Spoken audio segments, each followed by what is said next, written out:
Aloha mai kako, everyone. Welcome back to tonight's episode of Mana Bombs. My name is Moana here for Moana Nui Podcast, and I'm joined by my tita. Aloha mai kako. This is Kanoelani Davis signing in from Molokai Nui Mahina. Mana Bombs powered by Mahina Designs. Aloha. Alrighty, guys. So we're coming up on the end of the year, and I think this is one that's really good to sum up and just a general reminder as we move into new spaces of 2025. So today's Mana Bomb is we are drowning in information while starving for wisdom. Woohoo! I feel like a lot of my Mana Bombs have been, or may have, will touch a chord in some of what. That's what we're here for. Yeah, this one is really good though, because information and wisdom is two totally different things. For me, wisdom is that means that you have had life experiences that you've learned from and you've observed, you learn, you overcome and all of those kinds of things. Information, especially in today's world, right, you can be doom scrolling forever with tons of information. People just throwing any kind of shit at you.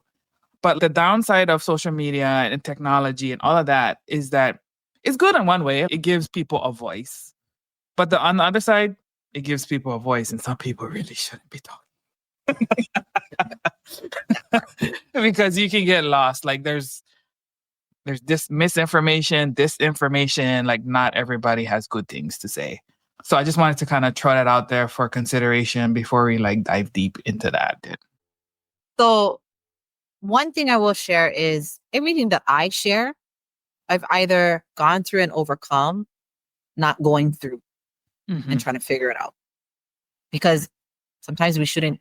So it's good to talk about it as you go through the process, but when you're trying to advocate it on a different level, it's better to have gone through it. Yeah. And that's not to say that you've already, life is finished for you, because it's not. But let me just go ahead and dive into my Mana Bomb. So while we should always seek to understand, we also need to find balance. Not all things need to be understood. Semantics. And not all things understood matter. The world is filled with their own personal why and perspective.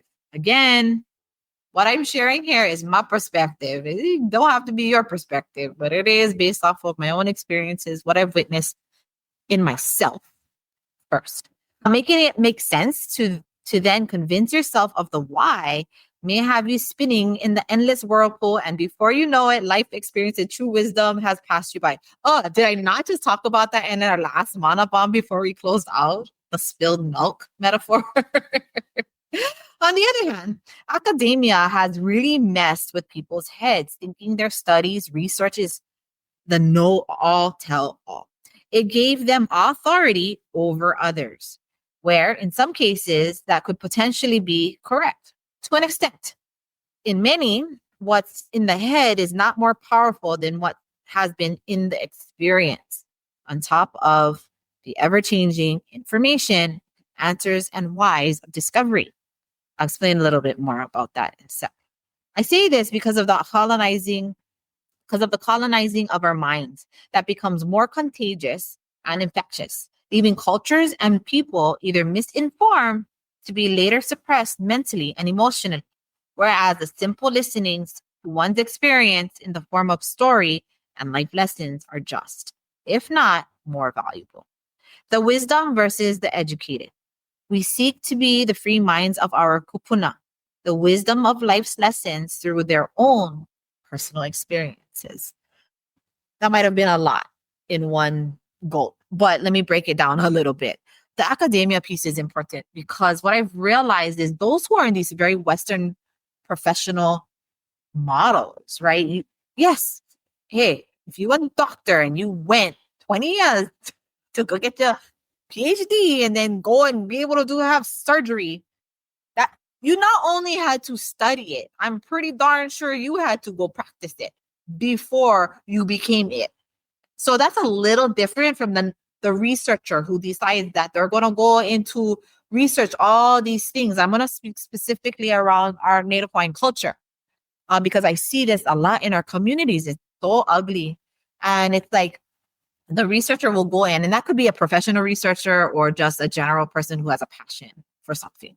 And they'll go in and they'll go through all the newspapers, and they'll all go through all of the historians, and they'll go through all of those things and listen to other people's stories to then come to a conclusion of what is what. Never having to live it. Everything that they received is indirect.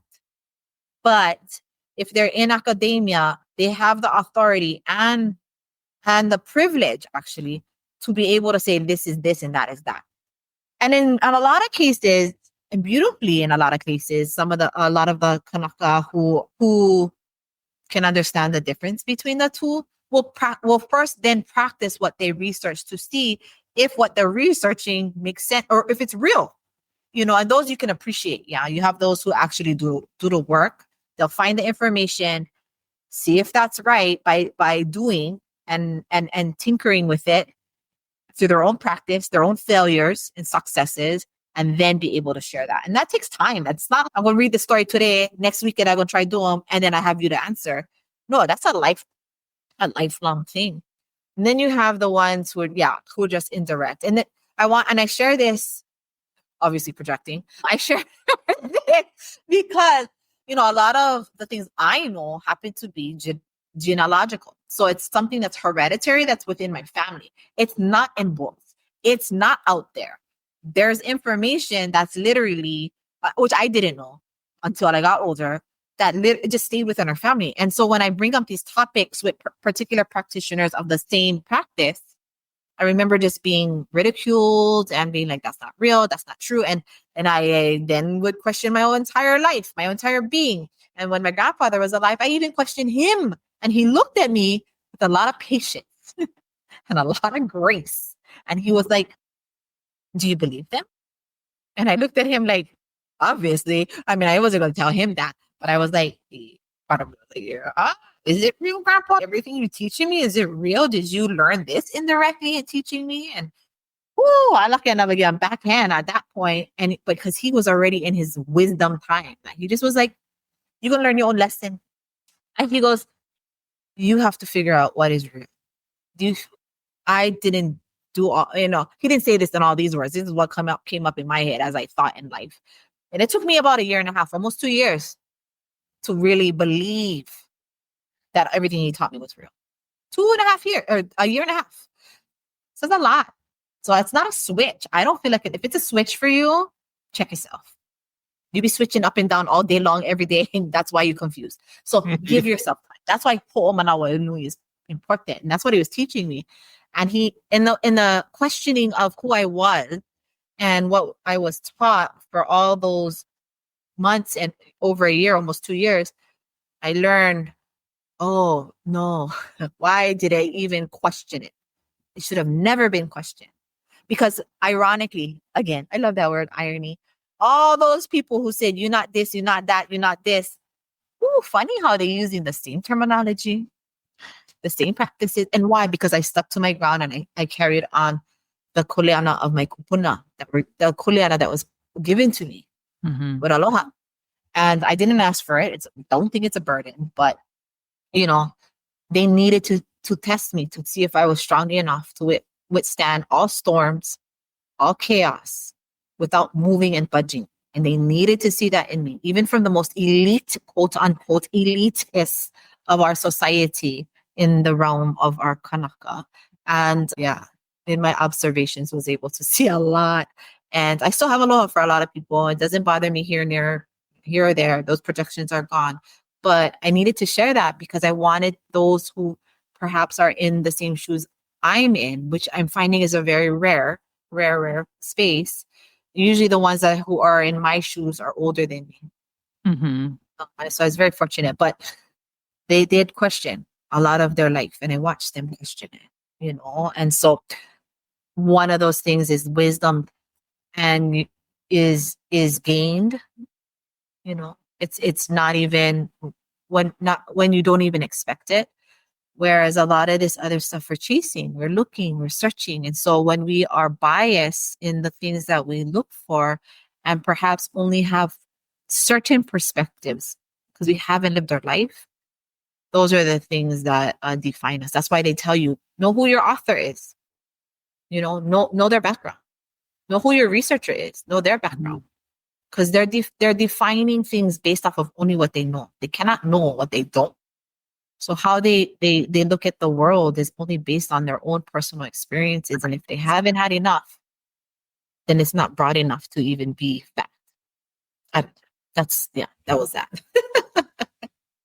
No, I think you make a good point in terms of like the academics, because I have seen that too. Like a lot of people who have researched or whatever, and they just like, okay, but have you verified? Trust but verify kind of thing. And especially like being in a space, living here on the continent, and I often get asked by people like, what are good books? For example, Hawaiian culture. What are good books that you should learn? I say, well, honestly, like a lot of the good sources, you're not even going to be able to find it, because very much like like what you learn from your papa, the stuff that is authentic, it's not something that people are going to publish, because publishers only going to publish what make them money. You know what I mean? Or what has that very Western, like capitalistic greed approach, right? And so what they think is going to be consumable by the masses, not really what is true and what is correct.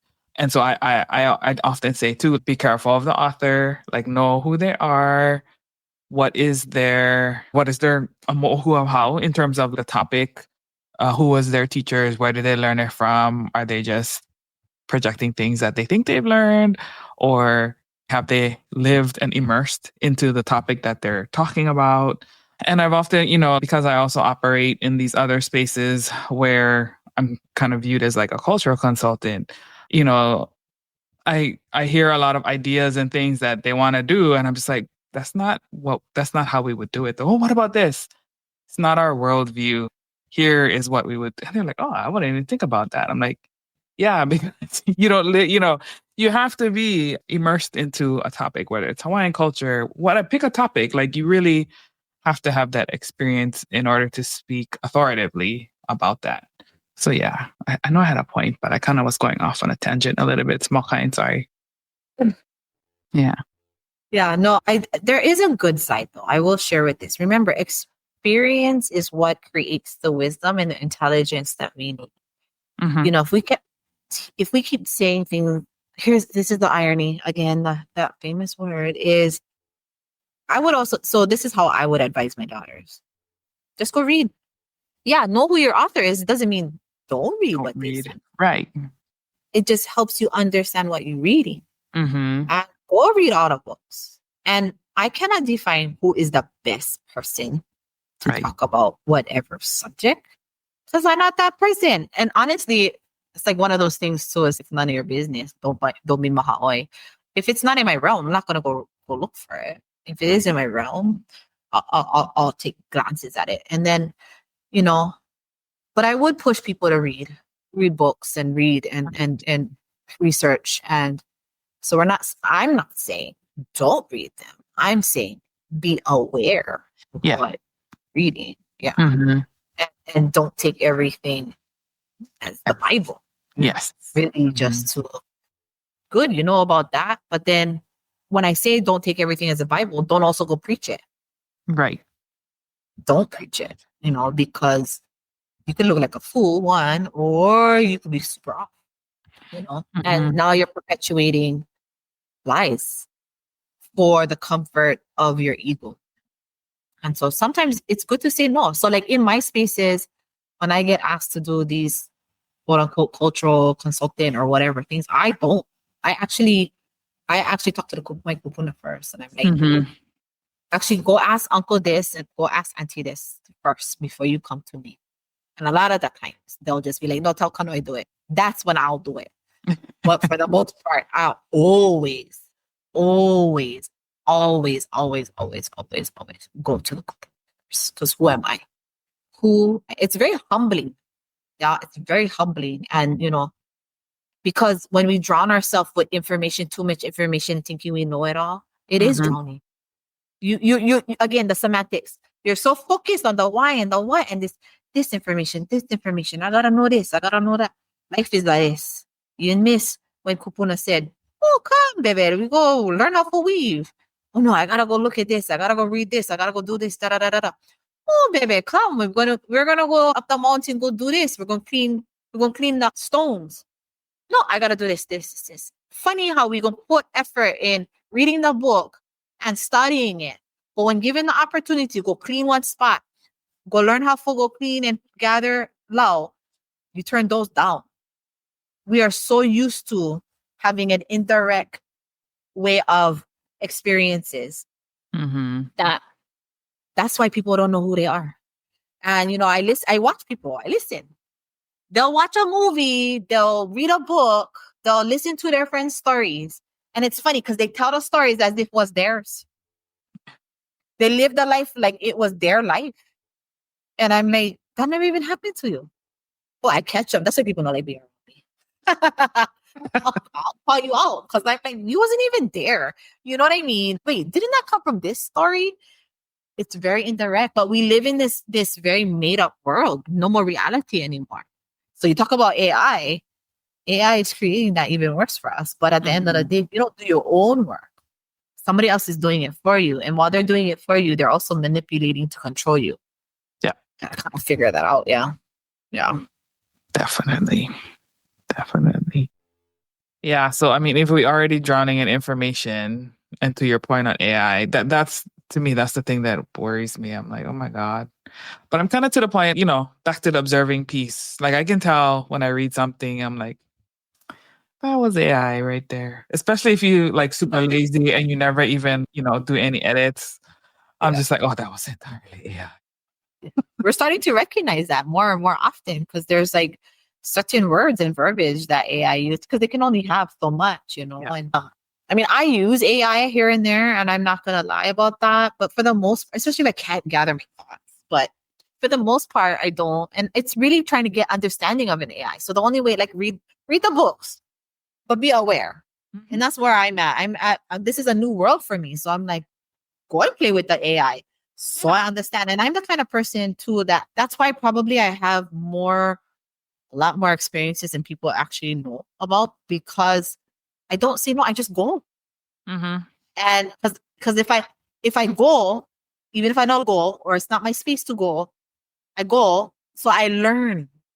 And then now I can share that experience so I better understand others because of the work I do. So I like to think it's okay. Now I'll use an example. One friend who was very much into dating apps, right? Like super consumed by it, like almost kind of look toxic type, But I did hard for me to be like, you know what, shouldn't be doing that. You shouldn't. I hate that word, shouldn't.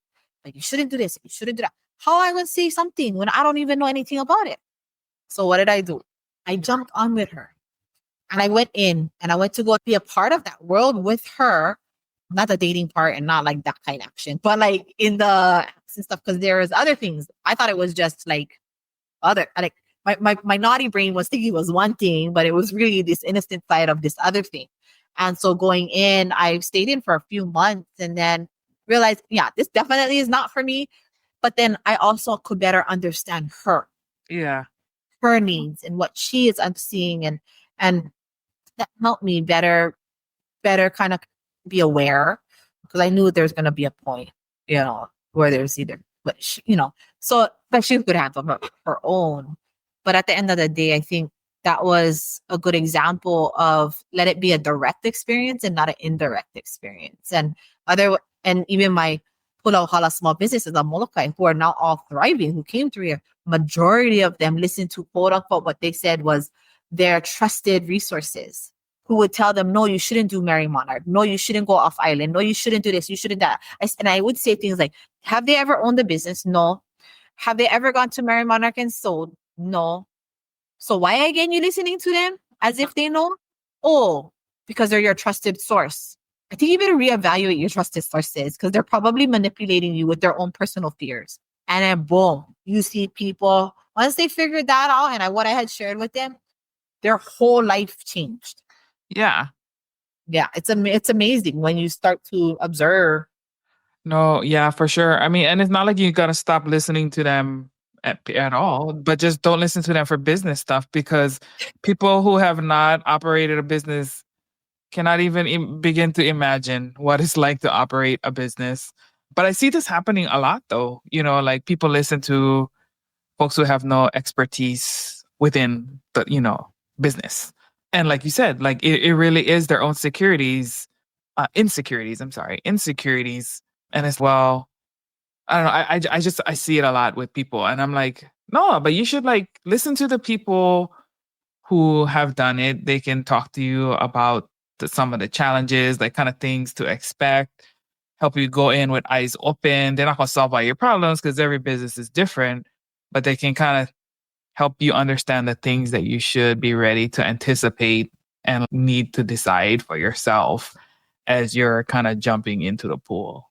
But yeah, so I'm so glad that, you have that, that cohort that you malama and, hearing some of their stories, back when we did a couple interviews with them. We should probably do some updates on that one though, to see, talk about more of the businesses. But yeah, I kind of call that consider your source. Whatever it is that you're seeking advice on, consider who is the source. Why do you, what makes them the expert? But again, I know you can be like, Moana, semantics, but but no, I think it's important for you That's to not know like semantics. That's who called you taking observation. advice from. Yeah. Do your homework. Doing your homework is not semantics. Not cleaning up the spilled milk and figuring out why it's there. That's semantics. I think part of this is also, going back into reading books and who's your source, learning from people. So, I think one of the biggest things, again, just go. You can figure it out. Eventually you'll figure it out. So we don't want to stop anybody from doing anything because that's us interfering into their own lessons. Yeah. Learning. Unfortunately, those are the people probably too that are giving advice outwardly. And just because you did it once or twice doesn't make you don't go talk about it. I always say you need a minimum 3 times or 3 times to kilo something or 3 years or 3 decades in order minimum before you can even talk about it. Because you're not going to get the answer off of 1 or 2 times. You're going to have to see like you said, the sum of it all. And then I think one of the things too is in that work, you have to allow people to learn their own lessons. Yeah.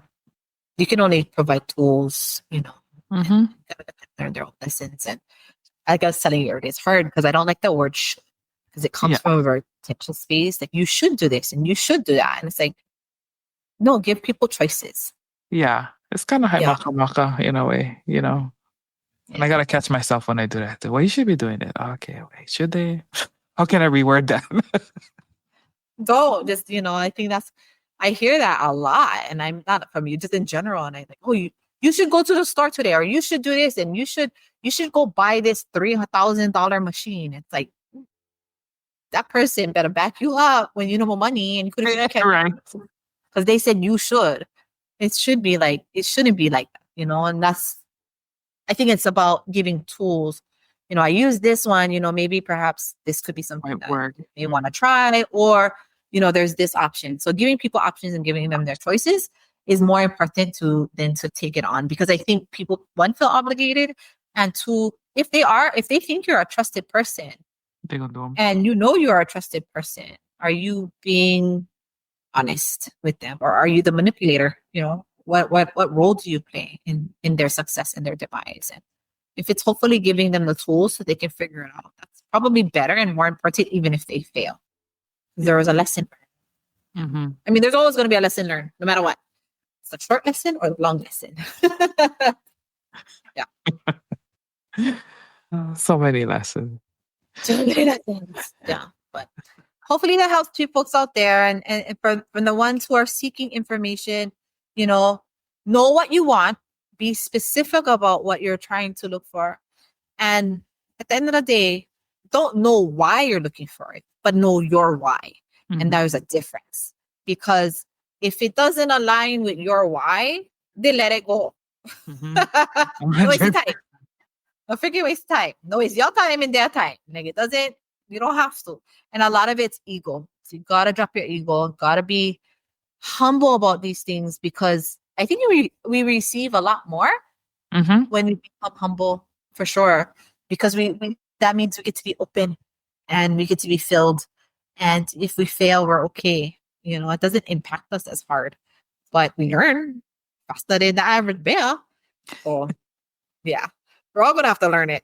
Oh, 100%. yeah. Alrighty. Well, I hope that helped you in deciphering what is what in your world, but don't stop learning. Don't stop figuring it out. Don't stop looking for information. Yes, do your homework.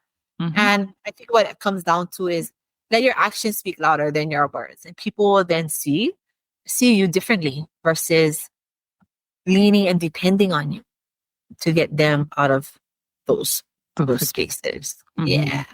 Yeah. So, signing off from the island of Molokai Nui Ahina, it's me, Kanoilani Davis of Manabam's podcast, powered by Mahina Designs. Awesome. Yep. And this is Moana from Moana Nui Podcast. Happy holidays. Happy New Year coming. Haoli la makahiki ho Lono 2024. ika makahiki. Yeah, lono ika Yala maka- polohiva akanaloa. Yeah. All the things. The season of deepening and all kind of excitement in mana going on in the world. Yeah. Yes. And I love it. I'm here for it. But yes, hope you guys are doing well. Hope you guys are safe. Take care of yourself. Take care of each other. Until next time, ahui ho kako. Ahui ho.